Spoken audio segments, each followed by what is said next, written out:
Super Sunday को होगा super धमाल। चार टीमों के बीच दो मुकाबले खास। दिन में दिल्ली और हैदराबाद करेगी एक दूसरे का आमना सामना, तो शाम को राजस्थान और चेन्नई के बीच में मुकाबला होगा सबसे खास। किसे मिलेगी जीत और किसकी होगी हार, वीडियो में तैयार है बताने को आपका यार। नमस्कार दोस्तों, welcome to the world of Ishan की आईपीएल हाइलाइट्स। संडे धमाल और दो मुकाबले सबसे खास। चार टीमों के लिए 2 पॉइंट्स कितने इंपॉर्टेंट, आज इसी के बारे में बात करने वाले हैं। चारों टीमों की हेड टू हेड राइवलरी से लेकर मैच प्रेडिक्शन तक खूब सारा मसाला। लेकिन आगे बढ़ने से पहले आपसे वही गुजारिश, यार हमारा टेलीग्राम का चैनल ज्वाइन कर लीजिए, डिस्क्रिप्शन में उसका लिंक। मैच से पहले बहुत अच्छे प्रेडिक्शन और पोस्ट हम वहां पर भी देते हैं। सबसे पहले शुरुआत करते हैं दिल्ली और सनराइजर्स हैदराबाद के मुकाबले की, जो खेला जाएगा दिन में। मुकाबला विशाखापट्टनम में है, दिल्ली का गढ़। दोनों टीमों के बीच हेड टू हेड राइवलरी के मुकाबले सबसे खास। अब तक 24 मैचेस हुए, दिल्ली के पाले में 11 जीत गई, 13 बार सनराइजर्स को जीत मिली। आखिरी 5 मुकाबलों में दिल्ली का डोमिनेशन, 3 बार इन्होंने हैदराबाद को हराया। लेकिन इंपॉर्टेंट बात, दिल्ली मुकाबला जीत कर आई है, हैदराबाद को पिछले मुकाबले में हार मिली है। मुकाबला विशाखापट्टनम में खेला जाएगा, तो ये पिच थोड़ी सी हार्ड है। दिन का मुकाबला है तो ड्यू की तो चिंता करने की बात ही नहीं है। थोड़ी सी सरफेस हार्ड, बल्लेबाजी पहले की जाए तो बोर्ड पर बहुत अच्छा स्कोर लगाया जा सकता है। सनराइजर्स हैदराबाद ने अगर पहले बल्लेबाजी की तो एक्सपेक्ट किया जा रहा है कि एक बार फिर बड़ा स्कोर यहां पर लगा सकते हैं। इस मैदान पर अब तक 16 मुकाबले खेले गए। पहले बल्लेबाजी करने वाली टीम ने 8 मैच जीते, बाद में बल्लेबाजी करने वाली टीम के खाते में 8 मुकाबले गए। सनराइजर्स हैदराबाद यहाँ पे 6 मुकाबले खेले, 3 जीत उनके खाते में। लेकिन दिल्ली कैपिटल्स ने 8 मुकाबले, 4 जीत उनके खाते में। यानी विनिंग परसेंटेज दोनों ही टीमों का इस मैदान पर 50-50 है। मैचअप्स में बहुत मजा है। दिल्ली कैपिटल्स के बल्लेबाज, सामने होंगे सनराइजर्स हैदराबाद के गेंदबाज। केएल राहुल की वापसी, लेकिन इनको सबसे बड़ा खतरा किससे? मोहम्मद शमी से, पैट कमिंस से। ये मैचअप बहुत उम्दा है, बहुत लाजवाब है और कमाल यहां पर आंकड़े निकल कर आते हैं। फैफ डु प्लेसिस का सामना जैम्पा से होगा और सिमरजीत से होगा, तो ये भी देखने वाली बात होगी। और फिनिशर्स में हर्षल पटेल और मोहम्मद शमी किस तरह से दिल्ली के आशुतोष शर्मा को रोक पाते हैं, ये देखने वाली बात होगी। नाउ कंपैरिजन करते हैं, टॉप ऑर्डर को देखते हैं, जहां पे दिल्ली के Jake Fraser McGurk, Faf du Plessis, KL Rahul, और ये तीनों की तिकड़ी बहुत कुछ कर सकती है। जैक फ्रेजर मैकगर्ग ने सनराइजर्स हैदराबाद के खिलाफ एक मुकाबला खेला, 65 रन बनाए, लेकिन स्ट्राइक रेट 361 की। यानी शुरुआती ओवर में पावर प्ले में कितने खतरनाक साबित हो सकते हैं। फाफ के पास एक्सपीरियंस है। 118 रन इस मैदान पर, लेकिन सनराइजर्स हैदराबाद के खिलाफ 571 की पारी, 143 की स्ट्राइक रेट से। कमाल लाजवाब राहुल की वापसी हो चुकी है और आंकड़े इनके सनराइजर्स हैदराबाद के खिलाफ अच्छे हैं। दूसरी तरफ सनराइजर्स हैदराबाद की तरफ से जो ओपनर्स हैं, वहां पे अभिषेक शर्मा हैं, ट्रेविस हेड, ईशान किशन, और ये तीनों विस्फोटक रन बनाने के मामले में तेज। इनकी स्ट्राइक रेट सबसे बेहतर और इनके आंकड़े दिल्ली के खिलाफ लाजवाब है। अभिषेक शर्मा की स्ट्राइक रेट 192 की, ट्रेविस हेड की स्ट्राइक रेट 267 की, ईशान किशन पहले मुकाबले में शतक, हालांकि दूसरे मुकाबले में डक पर आउट हुए, लेकिन दिल्ली कैपिटल्स के खिलाफ इनके भी आंकड़े बहुत अच्छे हैं। 112 रन इस मैदान पर बनाए और जब जब इस मैदान पर खेले अर्धशतक लगाया। 2 मुकाबले और दोनों मुकाबलों में ईशान किशन के बल्ले से अर्धशतक। टॉप ऑर्डर की बाजी कौन जीतता है? सनराइजर्स हैदराबाद। मिडिल ऑर्डर में दिल्ली के पास क्या है? अभिषेक पौरेल हैं, समीर रिजवी, ट्रिस्टन स्टब। थोड़ा सा फीका मिडिल ऑर्डर लगता है, क्योंकि as compare to Sunrisers Hyderabad का मिडिल ऑर्डर, यहाँ पे नीतीश कुमार रेड्डी हैं, क्लासन जैसा बहुत बड़ा बल्लेबाज है। अभिनव मनोहर वाला फीका नाम जरूर है, लेकिन अनिकेत वर्मा यहाँ पर क्लब में ज्वाइन होते हैं तो अच्छे लगते हैं। बट ऑन द कॉन्ट्रेरी, हम पूरे इस सिनारियो को समझने की कोशिश करें तो दोनों एक दूसरे को टक्कर देने वाला ऑर्डर तो है, बट सनराइजर्स हैदराबाद यहां पर भी बैटर इसलिए लगते हैं क्योंकि यहां पे हेनरिच क्लासन और नीतीश कुमार रेड्डी जैसा बल्लेबाज है। सनराइजर्स हैदराबाद के खिलाफ दिल्ली के पास ऐसे कोई बल्लेबाजों की सूची नहीं है। नाउ स्पिन डिपार्टमेंट में दिल्ली की तरफ से कौन? अक्षर पटेल, कुलदीप यादव। 8 ओवर की गेंदबाजी, इकोनॉमी और स्ट्राइक रेट के मामले में दोनों गेंदबाजों के पास अच्छे आंकड़े हैं। विकेट टेकिंग एबिलिटी कुलदीप के पास है, इकोनॉमी अक्षर पटेल के पास। ऐसे में विपराज जैसा खिलाड़ी अब जुड़ चुका है, तो दिल्ली का स्पिन अटैक सॉलिड, बेहतर और सुपर हो गया। As compare to Sunrisers Hyderabad, यहाँ पे एडम जंपा है। एडम जंपा के साथ सबसे अच्छी बात, इस मैदान पर रिकॉर्ड बहुत खास हैं और जो बेस्ट बॉलिंग फिगर है, 19 रन देकर 6 विकेट, वो सनराइजर्स हैदराबाद के एडम जंपा के नाम है।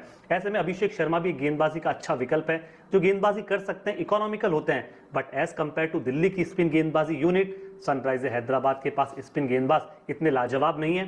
हालांकि एडम जंपा की करंट फॉर्म भी थोड़ी सी फीकी नजर आती है। तेज गेंदबाजी डिपार्टमेंट में बाजी कौन मारता है? दिल्ली के पास मिचेल स्टार्क। मिचेल स्टार्क वही है जिसने कोलकाता के लिए खेलते हुए सनराइजर्स हैदराबाद के टॉप ऑर्डर को फाइनल में धराशायी कर दिया। तो एक बार फिर स्टार्क और हेड का जब कंपटीशन होगा तो देखने लायक होगा। मुकेश कुमार दिल्ली की तरफ हैं, मोहित शर्मा दिल्ली के पास है, लेकिन सनराइजर्स हैदराबाद के पास कौन है? Mohammed Shami, Harshal Patel, Pat Cummins, Simarjeet Singh. तेज गेंदबाजी के मामले में नंबर्स ज्यादा हैं, खिलाड़ी सनराइजर्स के पास हैं, बट क्वालिटी स्टार्क में दिखती है। मोहित शर्मा के पास बहुत बड़ा एक्सपीरियंस नजर आता है। ये कंपटीशन तगड़ा है और टक्कर दोनों एक दूसरे को दे रहे हैं। दिल्ली का पेस अटैक थोड़ा सा बेहतर इसलिए क्योंकि स्टार्क के आंकड़े अभिषेक शर्मा और ट्रेविस हेड के सामने अच्छे लग रहे हैं। दोनों टीमों की प्लेइंग 11 में कुछ बदलाव हो सकता है क्या? सनराइजर्स हैदराबाद की प्लेइंग 11 में देखा जाए तो दोस्तों मुझे लगता है कि यहाँ पर एक बदलाव किया जा सकता है। अभिनव मनोहर की जगह चाहे अथर्वा ताइदे को लाए या सचिन बेबी को लाए, अगर सनराइजर्स हैदराबाद इस पोजीशन पर एक बदलाव करती है तो सॉलिड नजर आएगा, क्योंकि सनराइजर्स हैदराबाद के टॉप ऑर्डर में बहुत अच्छे बल्लेबाज हैं, बट मिडिल ऑर्डर की बात की जाए तो वहां पे थोड़ी सी कमी और फिनिशर्स तो बिल्कुल नहीं है। और सनराइजर्स हैदराबाद की सबसे बड़ी प्रॉब्लम भी यह है कि डिपेंडेंसी ओवरसीज खिलाड़ियों पर ज्यादा है। ओवरसीज खिलाड़ी चलेंगे तो सनराइजर्स हैदराबाद का कुछ होगा, नहीं तो फिर हैदराबाद का सूर्य तो अस्त होना तय। नाउ दिल्ली कैपिटल्स की प्लेइंग 11 में बदलाव बिल्कुल होना है। केएल राहुल की अब वापसी हो चुकी है, अवेलेबल है तो वो खेलेंगे कहां पर? नंबर 3 पर, लेकिन ओपन तो जैक फ्रेजर मैकगर्ग और फाफ डु प्लेसिस करते हुए नजर आएंगे।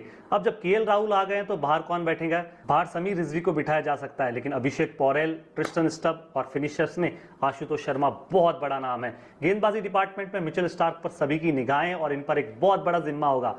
इंपैक्ट प्लेयर के रूप में मोहित शर्मा इस्तेमाल किए जा सकते हैं। अगर आप दोस्तों फैंटेसी 11 की कोई टीम बनाते हैं तो हम एक आपको टीम सजेस्ट करना चाहते हैं जो आपको बहुत अच्छे पॉइंट्स दिला सकती है, बट डू रिमेंबर हमारा टेलीग्राम चैनल लिंक डिस्क्रिप्शन में। हैदराबाद की प्लेइंग 11 में से आप Travis Head, Ishan Kishan, Heinrich Klaasen, Pat Cummins, Harshal Patel और एडम जंपा को जरूर लीजिए। एडम जंपा पर फोकस कीजिए क्योंकि आंकड़े यहाँ पर एडम जंपा के अच्छे हैं। ईशान किशन 2 मैच दोनों में अर्धशतक इस मैदान पर लगा कर आए। क्लासन को देख लीजिए, वो भी अच्छे रन यहाँ पर बना सकते हैं। दिल्ली की तरफ से जैक फ्रेजर मैकगर्ग, इस खिलाड़ी को जरूर लीजिएगा। ट्रिस्टन स्टब है, आशुतोष शर्मा, अक्षर पटेल, मिचेल स्टार्क, ये वो खिलाड़ी हैं जो ड्रीम 11 पर आपकी अच्छी टीम बनाने में आपकी मदद कर सकते हैं। बट इस मुकाबले को कौन जीतेगा, ये सबसे बड़ी बात है। सनराइजर्स हैदराबाद या दिल्ली कैपिटल्स? दोस्तों मुझे लगता है कि पलड़ा सनराइजर्स हैदराबाद का थोड़ा सा भारी है और सनराइजर्स हैदराबाद ये मुकाबला जीत सकती है। नाउ बात करते हैं शाम के मुकाबले की जो खेला जाएगा राजस्थान रॉयल्स और चेन्नई सुपर किंग्स के बीच में। दोनों के बीच हेड टू हेड राइवलरी मुकाबले हुए 29, राजस्थान ने 13 जीते, 16 बार चेन्नई के खाते में जीत गई।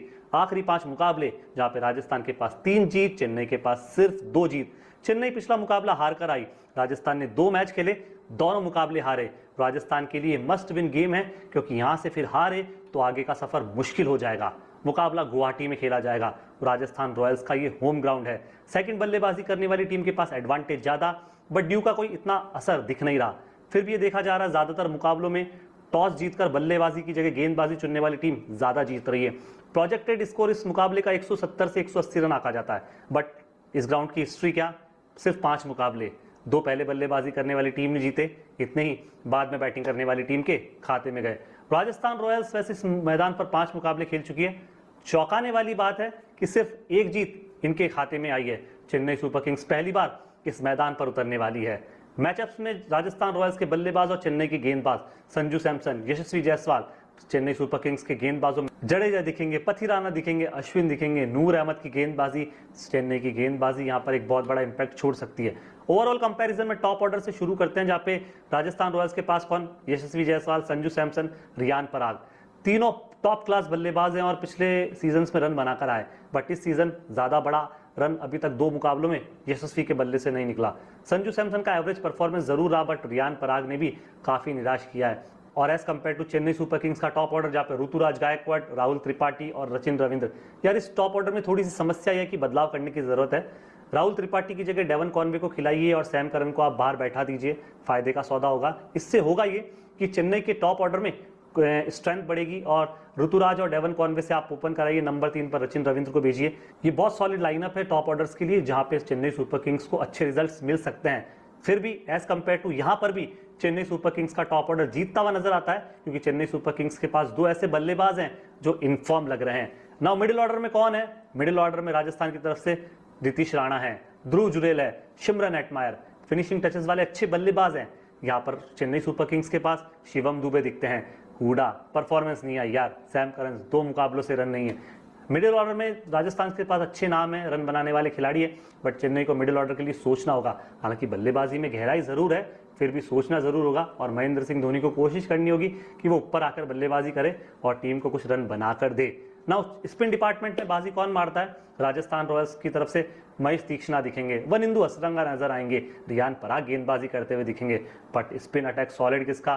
चेन्नई का। वहां पे रविंद्र जडेजा, आर अश्विन, नूर अहमद और अगर मौका मिले तो रचिन रविंद्र भी गेंदबाजी करते हुए दिख सकते हैं। कुल मिला के बात की जाए और मोटे तौर पर समझा जाए तो चेन्नई सुपर किंग्स का स्पिन अटैक बहुत बेहतर है, क्योंकि विकेट है, एक्सपीरियंस है। जडेजा और अश्विन के पास मिलाकर 300 से प्लस आईपीएल मुकाबलों का अनुभव है और 400 से ज्यादा विकेट इनके खाते में है। इनके पास बहुत बड़ा एक्सपीरियंस है।